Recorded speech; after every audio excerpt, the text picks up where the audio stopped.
اعوذ باللہ من الشیطان الرجیم بسم اللہ الرحمن الرحیم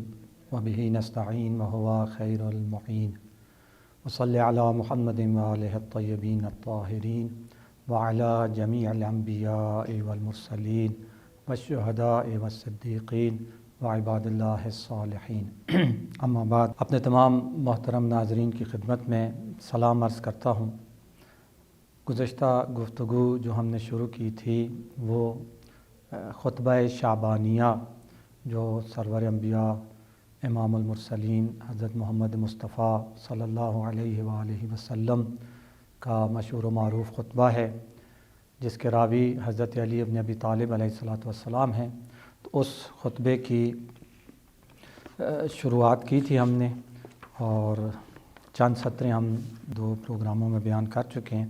آج اس سلسلے کا تیسرا پروگرام ہے، اور ہم اس خطبے کو پڑھتے ہوئے یہاں تک پہنچے تھے کہ پیغمبر صلی اللہ علیہ وآلہ وسلم نے اس عظیم مہینے کی مناسبت سے 4 گارنٹیاں اور 4 ضمانتیں دی تھیں۔ ایک تو یہ ہے کہ اس میں تمہارا سانس لینا عبادت ہے، سانس لینا تسبیح ہے، تمہارا سونا اس میں عبادت ہے، اور تمہارا ہر نیک عمل اس مہینے میں قبول کیا جائے گا، اور تمہاری ہر دعا اس مہینے میں مستجاب ہے۔ تمہارا سانس لینا تسبیح کا درجہ رکھتا ہے، تمہارا سونا عبادت کا درجہ رکھتا ہے، اور تمہارا ہر نیک عمل اس مہینے میں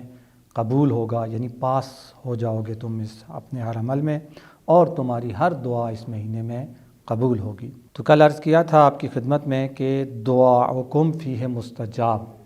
اس میں ایک سوال اٹھتا ہے کہ ہماری دعا قبول ہوتی ہے اس مہینے میں ہر دعا، جبکہ ہم دیکھتے ہیں بعض اوقات ہم ایک دعا مانگتے ہیں اور ظاہری طور پر ہمیں ایسا محسوس ہوتا ہے کہ ہم نے جو خدا سے مانگا تھا وہ ہمیں نہیں ملا، اور ہمارے ذہن میں یہ آتا ہے کہ ہماری دعا قبول نہیں ہوئی، جبکہ حضور فرما رہے ہیں دعاؤکم فیہ مستجاب، اس مہینے میں تمہاری ہر دعا قبول ہوگی، گارنٹی ہے۔ یہ حبیب کبریا ضمانت دے رہے ہیں، ضامن بن رہے ہیں کہ اس مہینے میں تمہاری ہر دعا قبول ہوگی۔ تو اس سوال کا جواب جاننے سے پہلے ہم روایات کی روشنی میں تھوڑا سا دعا کی فضیلت اور عظمت دیکھ لیتے ہیں کہ روایات اس دعا کے بارے میں کیا فرماتی ہیں۔ سب سے پہلی روایت 8ویں امام سے، امام رضا علیہ السلام سے ہے، کہ جو نقل فرماتے ہیں اپنے آباء و اجداد سے، اور یہ سلسلہ جا کر رکتا ہے ختمی مرتبت پر۔ جس طرح اس خطبے میں عرض کیا کہ یہ خطبہ شعبانیہ بھی امام رضا علیہ السلام سے نقل کیا گیا، انہوں نے اپنے والد سے، اور اس طرح چلتے ہوئے یہ سلسلہ پہنچا حضرت علی ابن ابی طالب علیہ السلام پر، اور انہوں نے حضور سے اس خطبے کو نقل فرمایا ہے۔ اسی طرح یہ روایت جو ابھی آپ کی خدمت میں عرض کرنے جا رہا ہوں دعا کے بارے میں، یہ روایت بھی امام رضا علیہ السلام نے اپنے والد سے، اور انہوں نے اپنے والد سے، اور اسی طرح یہ سلسلہ چلتا ہوا پہنچا حضرت علی ابن ابی طالب علیہ السلام پر، اور انہوں نے رسول اسلام سے اس روایت کو نقل فرمایا ہے کہ فرماتے ہیں الدعاء سلاح المؤمن، دعا مومن کا ہتھیار ہے،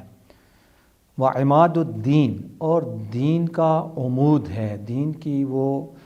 جیسے خیمے کے اندر ایک درمیان میں ایک لکڑی ہوتی ہے جس سے وہ پورا خیمہ قائم ہوتا ہے، اگر وہ لکڑی گرا دی جائے تو پھر وہ خیمہ بھی گر جاتا ہے، تو اسی طرح دعا امام فرماتے ہیں دین کا عمود ہے، اس کا وہ بنیادی لکڑی ہے کہ جس کے ساتھ دین قائم رہتا ہے۔ اور یہ تیسرا جملہ دعا سلاح المؤمن، یہ مشہور و معروف ہے، آپ نے بارہا سنی ہوگی۔ عماد الدین بھی کسی حد تک ممکن ہے سنی، لیکن تیسرا جملہ بہت خوبصورت ہے دعا کے بارے میں، کہ حضور فرماتے ہیں کہ دعا نور السماوات والارض، دعا آسمانوں اور زمینوں کا نور ہے، یعنی زمین اور آسمانوں میں جو آپ کو نور نظر آتا ہے، اب اس نور سے مراد آیا واقعاً یہ صرف ظاہری روشنی ہے کہ قطعاً ایسا نہیں ہے، بقا ہے، یعنی زمین و آسمان کے درمیان یہ نور، یہ دعا بقا ہے۔ انسان عبد جب خدا کو پکارتا ہے تو یہ اس کائنات کے وجود کا سبب بن جاتا ہے،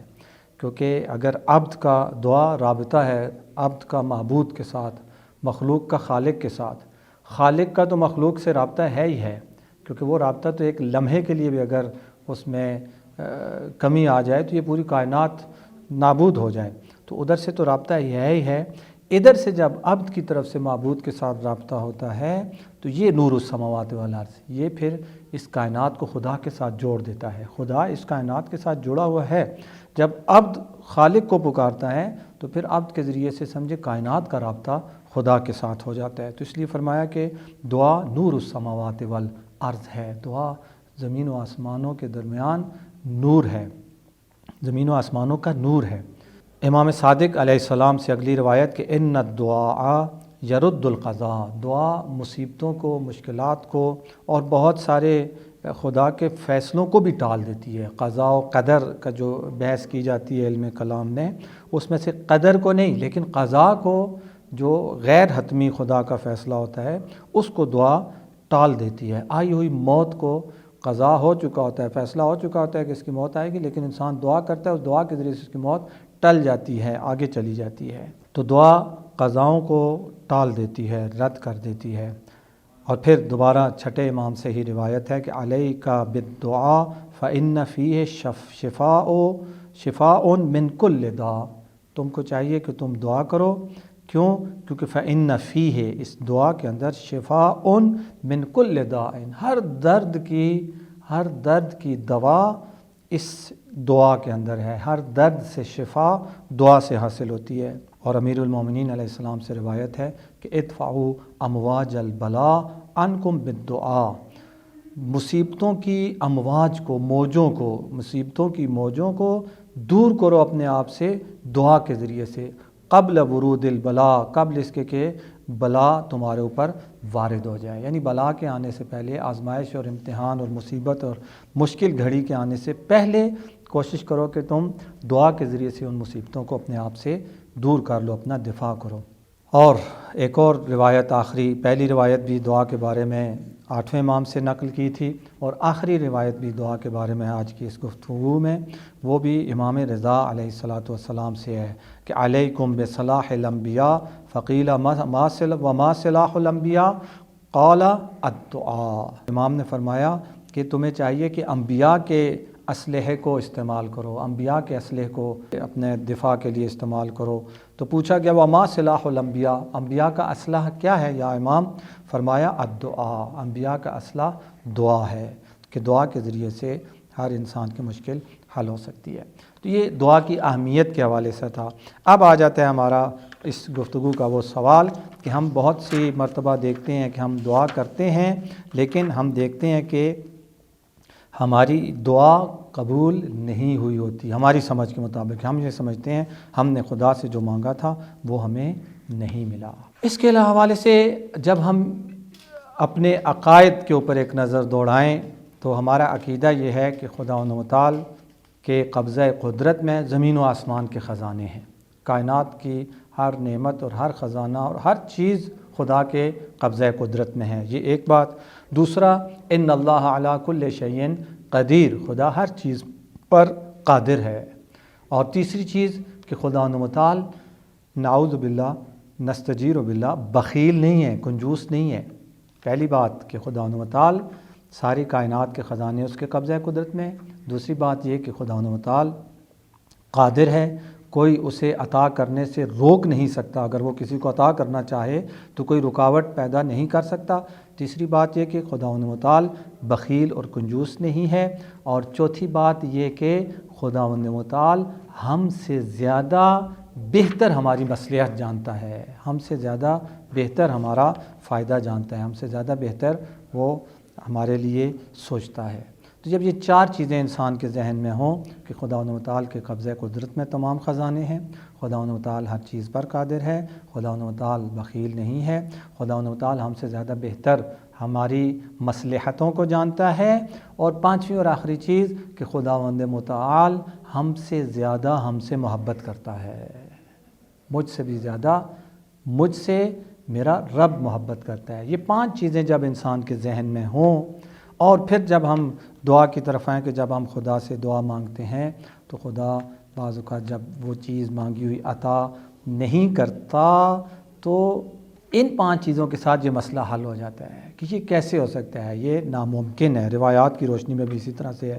کہ یہ ہو ہی نہیں سکتا کہ انسان خدا سے کوئی چیز مانگے اور خدا اس کی دعا قبول نہ کرے۔ یہ ماہ مبارک سے ہٹ کر ہے، عام دنوں کی بات عرض کر رہا ہوں، اور ماہ مبارک میں تو یہ روایت بھی موجود ہے۔ اور اسی طرح ایک اور بھی روایت آپ کی خدمت میں عرض کرتا چلوں اسی حوالے سے کہ ما من مسلم یدعو اللہ الا یستجیب لہ،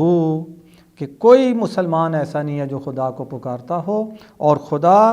اس کی دعا سنتا ہے اور قبول کرتا ہے۔ جو بھی مسلمان خدا کو پکارتا ہے خدا اس کی دعا کو سنتا ہے اور قبول کرتا ہے۔ پھر وہی سوال آتا ہے کہ اس روایت کے مطابق جب بھی پکارے، اور یہ جو خطبے میں ہم نے پڑھا کہ اس ماہ مبارک میں جو بھی دعا مانگی جائے گی وہ قبول ہوگی، اور ہم دیکھتے ہیں کہ ہم بہت ساری چیزیں مانگتے ہیں اور ہمیں خدا وہ عطا نہیں کرتا۔ وہ کیوں نہیں کرتا؟ اس سوال کا جواب اس روایت میں موجود ہے۔ اب یہ جو خدا یستجیب لہ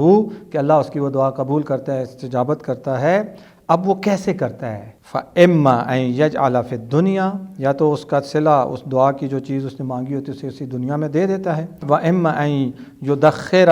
لِلْآخِرَةِ، یا آخرت کے لیے اس دعا کو اس کے لیے ذخیرہ کر دیتا ہے، اور تیسری چیز وَإِمَّا أَن يُكَفِّرَ مِن ذُنُوبِهِ، یا پھر یہ ہے کہ خدا و تعالی کسی گناہ کا کفارہ اس چیز کو قرار دے دیتا ہے۔ پہلی چیز تو سمجھ میں آ گئی کہ خدا سے وہ مانگتا ہے اور خدا اسی دنیا میں اسے عطا کر دیتا ہے، تو یہ تو مقصد بھی یہی ہوتا ہے دعا کرنے کا، خدا مجھے اس دنیا میں یہ چیز فلاں چیز دے دے، دنیاوی چیز جب مانگی جاتی ہے۔ دوسری دو باتیں کہ اما ان یدخر للآخرہ، آخرت کے لیے ذخیرہ کر دیتا ہے، یا کسی اس کے گناہ کا کفارہ قرار دے دیتا ہے، وہ اس وجہ سے ہے کہ بہت ساری چیزیں جب ہم خدا سے مانگتے ہیں ہم اپنے سامنے دیکھ رہے ہوتے ہیں، ہمارا علم محدود ہے، ہم تشخیص مصلحت ہمارے علم اور عقل کے مطابق محدود ہے، ہم سمجھتے ہیں یہ ہمارے لیے مفید ہے، لیکن حقیقت میں وہ ہمارے لیے مفید نہیں ہوتا۔ اب خدا و تعالی کی حکمت، خدا و تعالی کی ہمارے ساتھ محبت، خدا و تعالی کا حکیم ہونا تقاضا کرتا ہے کہ ہم نے یہ جو مانگا ہے اپنے لیے، اور ہم یہ سمجھتے ہیں کہ ہمارے لیے مفید ہے، لیکن خدا جانتا ہے کہ یہ ہمارے لیے مفید نہیں بلکہ نقصان دہ ہے۔ تو حکمت، علم و حکمت کا تقاضا یہ ہے، خدا کا ہمارے ساتھ محبت کا تقاضا یہ ہے کہ خدا وہ ہماری مانگی ہوئی چیز ہمیں نہ دے۔ اگر وہ دے گا تو یہ زیادتی ہوگی، ہم یہ سمجھتے ہیں کہ اگر نہیں دے گا تو زیادتی ہے، جبکہ علم و حکمت یہ کہتی ہے کہ اگر خدا وہ چیز دے گا تو زیادتی ہے۔ کیسے؟ ایک سادہ سی مثال ہے، بچہ اگر ہم دیکھتے ہیں وہ ایک فرض کریں چھری اٹھا لیتا ہے، 1-1.5 سال کا بچہ ہے، چھری اٹھا لیتا ہے۔ اب بچے کو تو نہیں سمجھ یہ چھری اس کے لیے کتنی نقصان دہ ہو سکتی ہے۔ ہم والدین بڑے یہاں پہ علم و حکمت کا تقاضا یہ ہے، اور اس کے ساتھ شفقت اور محبت کا تقاضا یہ ہے کہ ہم اس سے وہ چھری کسی نہ کسی طرح لے لیں، یا چھین لیتے ہیں بعض لوگ، البتہ یہ تربیتی اصول کے خلاف ہے چھین لینا، لیکن بہرحال اس سے کسی نہ کسی طرح سے اس سے وہ چھری لے لینی چاہیے۔ ممکن ہے وہ جب چھری لیں تو وہ پریشان ہو، اداس ہو، روئے، وہ کہے مجھے کھیلنے نہیں دیتے، میرے آزادی سلب کرتے ہیں، میرے ساتھ ظلم کرتے ہیں، ممکن ہے اس کے اس چھوٹے سے ذہن میں اس قسم کی باتیں آئیں، لیکن دنیا کا ہر عاقل اور حکیم شخص صاحب حکمت ایسے بڑے کی تعریف کرے گا اور اسے شاباش دے گا کہ تم نے بچے کو ایک بہت بڑے خطرے سے بچا لیا۔ تو بعض اوقات ہم بھی اسی طرح سے اپنی سمجھ کے مطابق اپنی دانش میں ایک اچھی چیز خدا سے مانگ رہے ہوتے ہیں، لیکن وہ حقیقت میں ہمارے لیے اچھی نہیں ہوتی۔ اب خدا کیا کرے؟ خدا کی حکمت کا تقاضا یہ ہے، خدا کی محبت کا تقاضا یہ ہے کہ وہ چیز وہ ہمیں نہ دے۔ اب خدا کیا کرتا ہے؟ ادھر سے دعا بھی رد نہیں کرنی، تو خدا کیا کرتا ہے؟ خدا اس دعا کے بدلے میں آخرت میں ہمیں کوئی صلہ دے گا، ذخیرہ کر لیتا ہے، اس کو جمع کر لیتا ہے، یا پھر یہ ہے کہ کوئی اور کسی مقام پہ ہم سے غلطی ہوئی، گناہ ہوا تھا، اس گناہ کا کفارہ اس دعا کو قرار دے دیتا ہے۔ یعنی جب بھی خدا کو پکارا جاتا ہے خدا جواب دیتا ہے۔ اب وہ جواب یا اسی دعا کے مطابق ہوتا ہے جو ہم نے مانگا ہوتا ہے، وہی چیز 100% ہمیں مل جاتی ہے، یا وہ ہمارے مصلحت میں نہیں ہوتی تو پھر اس کے بدلے خدا کوئی اور ہمارے لیے فائدہ مند چیز ہمیں عطا کرتا ہے، یا آخرت میں ذخیرہ کر لیتا ہے، اور یا پھر کسی گناہ کا کفارہ قرار دے دیتا ہے۔ اس کے لیے بھی ایک بہت خوبصورت اس آخرت کے لیے ذخیرے کے حوالے سے روایت ہے کہ چھٹے امام جعفر صادق علیہ الصلوۃ والسلام سے روایت ہے کہ قیامت کے دن جب ایک مومن کی قسمت کا فیصلہ ہو جائے گا اور اس کو جنت میں لے کے جائیں گے، اور اس کو ایک فرشتہ مثلا رہنما کے طور پر اسے اس کے اعمال کے بدلے میں عطا کی جانے والی نعمتیں اسے بتا رہا ہوگا، مثلا نامہ اعمال ہوگا، وہ بتائیں گے یہ نماز کے بدلے ہے، یہ نعمت روزے کے بدلے، یہ نعمت افطاری دینے کے بدلے، یہ نعمت خمس فلاں فلاں، ہر ایک نیک عمل کے بدلے اسے خدا کی طرف سے جنت میں ایک مقام اور درجہ عطا ہو رہا ہوگا، یہاں تک کہ اس کے نیک اعمال سارے ختم ہو جائیں گے۔ اور پھر ایک ایسی چیز لائی جائے گی کہ امام نے بھی اس روایت میں نہیں فرمایا وہ نعمت کیا ہوگی، ایک ایسی نعمت لائی جائے گی کہ جس نعمت کو دیکھ کر وہ مومن، وہ جنتی پچھلی نعمتوں کو بھول جائے گا، تحت الشعاع چلی جائیں گی پچھلی نعمتیں، اور اس نعمت کی ابوہت اور عظمت اور بزرگی میں محو ہو جائے گا۔ اور وہ جنتی پوچھے گا کہ اے محترم فرشتے، یہ میرے کس نیک عمل کے بدلے میں، میرے تو نیک اعمال سارے ختم ہو گئے، یہ کس کے بدلے میں ہے؟ تو اس وقت فرشتہ کہے گا کہ یہ تمہاری اس دعا کے بدلے میں ہے جو تم نے دنیا میں خدا سے مانگی تھی، اور کسی مصلحت کی وجہ سے خدا نے وہ چیز تمہیں دنیا میں عطا نہیں کی، اور اس کے بدلے میں خدا و تعالی تمہیں آخرت میں اور جنت میں یہ نعمت عطا کر رہا ہے۔ روایت میں امام فرماتے ہیں وہ مومن جو دنیا میں، یعنی ہم ابھی خدا سے مانگتے ہیں اور ہمیں نہ ملے تو ہم کہتے ہیں ہماری دعا کیوں نہیں قبول ہوئی، وہ مومن اس دنیا میں جب اس یعنی ناقبول دعا، جو دعا قبول نہیں ہوئی تھی، اس دعا کے بدلے میں جو چیز وہاں پہ نعمت دیکھے گا، تو اس وقت وہ مومن کہے گا کاش دنیا میں میری کوئی دعا قبول نہ ہوئی ہوتی۔ جو دنیا میں آج ہم کہتے ہیں کہ کاش ہماری یہ دعا قبول ہو جاتی، کل جب اس قبول نہ ہونے والی دعا کا صلہ مومن وہاں پہ دیکھے گا تو مومن کہے گا کاش وہ جو میری دنیا میں دعائیں قبول ہوئی تھیں وہ دعائیں بھی قبول نہ ہوتی۔ تو یہ یاد رکھنا چاہیے کہ خدا متعال یا دائم الفضل علی البریہ، اے اپنی مخلوق پر ہمیشہ فضل سے کام لینے والے، ہمیشہ خدا کی عطائیں ہمارے شامل حال ہوتی ہیں۔ خیرک الینا نازل وشرنا الیک صاعد، اس ماہ مبارک کی دعاؤں میں کہ خدایا تیری طرف سے نعمتیں آتی ہیں، تیری طرف سے عزتیں آتی ہیں، تیری طرف سے خیرات آتی ہیں، تیری طرف سے عطائیں آتی ہیں، تیری طرف سے رحمتیں آتی ہیں، اور ہماری طرف سے شرنا الیک صاعد، ہماری طرف سے ہمارے برے اعمال جاتے ہیں، ہماری نافرمانیاں جاتی ہیں، ہماری معصیتیں جاتی ہیں۔ کیسا عجیب سلسلہ ہے، ادھر سے مسلسل اظہار محبت ہو رہا ہے اور ادھر سے مسلسل نافرمانی اور معصیت ہو رہی ہے، لیکن خدا تعالیٰ پھر بھی اپنی نعمتوں کے سلسلے کو نہیں روکتا۔ کہتے ہیں مرحوم ابو علی سینا رحمۃ اللہ علیہ سے کسی نے پوچھا کہ کیسے شب و روز گزر رہے ہیں، کیسی گزر رہی ہے، تو وہ رو پڑے اور رو کے کہتے ہیں سمجھ نہیں آتی، خدا کی نعمتوں پر جو مسلسل پے در پے اور پشت سر ہم میرے اوپر آ رہی ہیں اس پر خدا کا شکر ادا کروں، یا اپنی نافرمانیوں پر وہ جو چشم پوشی سے کام لے رہا ہے اور وہ جو صبر و تحمل سے کام لے رہا ہے، وہ جو اپنے عذاب میں جلدی نہیں کرتا، اس جلدی نہ کرنے کی وجہ سے، اس صبر و تحمل کی وجہ سے خدا کا شکر بجا لاؤں۔ مجھے سمجھ نہیں آتی خدا کی حمد اس کی نعمتوں پر بجا لاؤں یا اپنی نافرمانیوں پر اس کا جو سکوت ہے اور اس کا جو رحم اور تحمل سے کام لینا ہے اس پر اس کی حمد بجا لاؤں۔ ایک حقیقت ہے کہ ہم جیسے انسان واقعاً ان دو راستوں کے درمیان زندگی گزار رہے ہیں، ایک طرف سے اس کی مسلسل عطائیں آ رہی ہیں اور دوسری طرف سے ہم اکثر، یعنی ہم حساب لگائیں تو حساب کیلکولیٹرز وغیرہ جواب دے جائیں گے کہ ہم اس کی نافرمانیاں کر رہے ہیں، ہم اس کی معصیتیں کر رہے ہیں، اور اس کے باوجود اس کی نعمتوں کا سلسلہ بھی جاری ساری ہے اور اس کی عطاؤں کا سلسلہ بھی جاری و ساری ہے۔ تو بہرحال اس مہینے کے حوالے سے فرمایا کہ دعاؤکم فیہ مستجاب، کہ اس مہینے میں تمہاری دعائیں مستجاب ہوں گی، خدا سے جو بھی مانگو گے خدا تمہیں عطا کرے گا۔ اور یہ کل بھی عرض کیا تھا کہ ایک عام دنیاوی ہم جیسا میزبان بھی اگر ہمارے ہاں کوئی مہمان آ جائے تو وہ کھانے پینے یا کسی بھی حوالے سے کوئی خواہش کرے، کوئی فرمائش کرے، تو ہماری کوشش ہوتی ہے کہ ہم اس کی فرمائش کو پورا کریں، ہماری بساط سے باہر بھی ہو تو پھر بھی ہم کوشش کرتے ہیں۔ چہ برست خداوند متعال اس نے ہمیں اپنا مہمان بنایا، اور مہمان بنانے کے بعد وہ اب جب ہم اس سے اگر کچھ مانگیں گے تو اس دنیا کا جو اصول اور سسٹم ہے اس کے تحت یہ بات سمجھ میں آنے والی ہے کہ خداوند متعال ہمیں ضرور عطا کرے گا۔ بس آج کی اس گفتگو سے نتیجہ یہ نکلا کہ البتہ ضروری نہیں ہے وہی چیز جو ہم مانگیں گے وہی ہمیں دے گا۔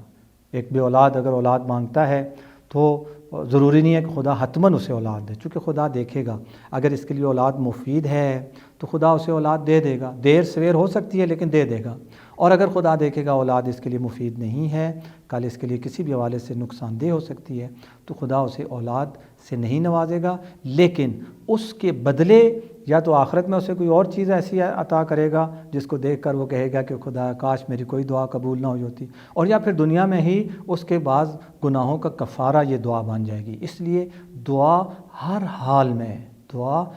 حال میں انسان کے لیے مفید ہے، اور ایسی مفید ہے کہ شاید ہی کوئی اور عمل اس جیسا مفید ہو سکے۔ بعض روایات میں ملتا ہے، فلاح السائل میں سید ابن طاؤس رضوان اللہ تعالیٰ علیہ نے یہ روایت امام حسن مجتبیٰ علیہ السلام سے نقل فرمائی ہے کہ قرآن کی تلاوت سے دعا کا ثواب اور فضیلت زیادہ ہے، دعا کی فضیلت زیادہ ہے۔ جس طرح بھی ہم نے پڑھا بھی اس روایت میں کہ الدعا نور السماوات والارض، دعا زمین اور آسمانوں کا نور ہے۔ خالق کا مخلوق کے ساتھ رابطہ قرآن کے ذریعے سے، جیسے کہ ملتا ہے روایات میں کہ اگر تم چاہتے ہو کہ خدا تمہارے ساتھ باتیں کرے تو تم قرآن کی تلاوت کرو، اور اگر تم چاہتے ہو کہ تم خدا کے ساتھ باتیں کرو تو پھر تم دعا کرو، دعا کے الفاظ اور دعا کے جملات پڑھو۔ اور خوش نصیب ہے مکتب اہل بیت، آپ بے شک اس میں تحقیق کر کے دیکھ لیں، دنیا کے کسی مذہب میں، دنیا کے کسی دین میں آپ کو دعاؤں کے اتنے اعلیٰ و ارفع مجموعے نہیں ملیں گے جتنے آپ کو مکتب اہل بیت میں ملیں گے۔ ہر رنگ کی اور ہر قسم کی اور ہر ماحول کی اور ہر دن رات اور ہر گھڑی کی مختلف اور معرفت اور عشق و محبت سے بھری ہوئی دعائیں آپ کو مکتب اہل بیت میں ملیں گی۔ اتنے بڑے بڑے دعاؤں کے مجموعے، طولانی دعائیں، مختصر دعائیں، درمیانی دعائیں، ہر قسم کی دعائیں آپ کو اگر ملیں گی تو مکتب اہل بیت میں، کسی اور مکتب میں آپ بے شک ان کی وہ مناجات اور دعائیں اٹھا کے دیکھ لیں۔ مختلف جتنے بھی ادیان اس وقت دنیا میں موجود ہیں جو خدا کے خدائی اور وجود کے قائل ہیں، اور ان کے یہاں مناجات اور دعا ظاہری بات ہے ہر مذہب و مکتب میں پائی جاتی ہے، تو ان کے وہ اٹھا کے دیکھ لیجئے دعاؤں کے مجموعے، کہیں پہ بھی آپ کو ایسی معرفت اور ایسی خدا کے ساتھ گفتگو نظر نہیں آئے گی جیسی آپ کو مکتب اہل بیت میں دعاؤں میں نظر آتی ہے۔ یہ کیفیت کے اعتبار سے اور کمیت کے اعتبار سے بھی اتنے بڑے بڑے دعاؤں کے ذخیرے آپ کو کسی اور مذہب اور مکتب میں نہیں ملیں گے۔ حتیٰ خود عالم اسلام میں مکتب تشیع کے علاوہ جو باقی ہمارے مکاتب ہیں ان کے پاس بھی آپ چلے جائیں تو ان کے پاس بھی آپ کو دعاؤں کے مجموعے کیفیت سے ہٹ کر، یعنی ان دعاؤں کے اندر کیا ہے، ان میں کیا معارف بیان کیے گئے ہیں اور کس قسم کا انداز گفتگو خدا کے ساتھ اپنایا گیا ہے، اس سے ہٹ کر خود دعاؤں کا مجموعہ، اس کی تعداد کتنی زیادہ دعائیں، یہ نہیں ملیں گی آپ کو، بہت کم دعائیں ملیں گی، اور جو دعائیں ملیں گی ان میں بھی آپ کو وہ معرفت اور وہ خدا کے ساتھ محبت اور خدا کے ساتھ ادب اور وہ جو ایک خدا کے ساتھ گفتگو کا جو انداز ہوتا ہے وہ انداز آپ کو کہیں اور کسی اور مکتب میں نہیں ملے گا۔ اگر ملے گا تو آپ کو اسی ماہ مبارک، اسی مکتب اہل بیت میں، اور پھر مکتب اہل بیت میں بھی